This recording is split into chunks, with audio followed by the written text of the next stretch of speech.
You thought you'd spread happiness outside the windows, sharing the sun with your flesh through the glass windows of locked houses that covered all visitors under their dust.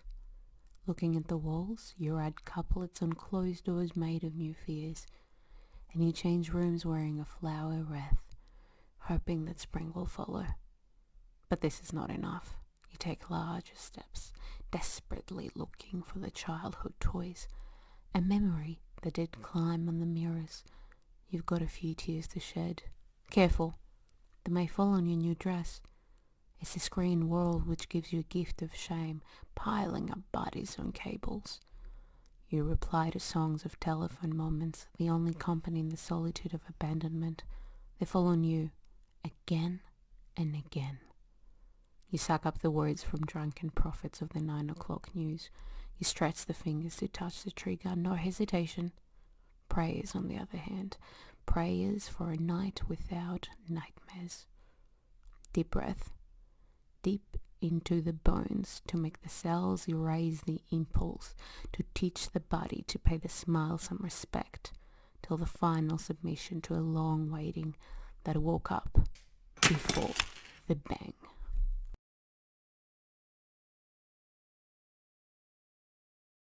Craving for your look before the final enthronement. I stand here reverently, holding my overcoat over empty city squares, turned to marble before the final disclosure, turning to look only when the moon turns 12, and I follow snail words that leave behind their saliva, a map for the journey of return.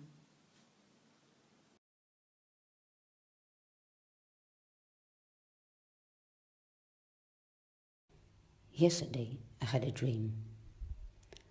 I saw it ghosts that I was sharpening knives and chopping fingers every time they fumbled through my shadows. And then I was at sea, on the grave thrones, ready for the sacrifice to come. And then some kids came along to part the salt from the seawater. And time went by, and the rain started. And I stretched my hands before me and filled them with children's voices. And we closed our ears, lest they reach our hearts. But the storm raged in our backyards, and the hydrangeas and the juniper's bloomed and grew up to reach the titans in the sky. But there was so much water, it put out the sun. And then some people came along and found us hung under the phone cables. And they were screaming, "Wake, wake up." And I opened my eyes, and they told me to all go back to what it was. And I could see the stone house again, and colorful frames on the walls. And the vase on the kitchen table was smelling. And maybe everything has gone back to what it was.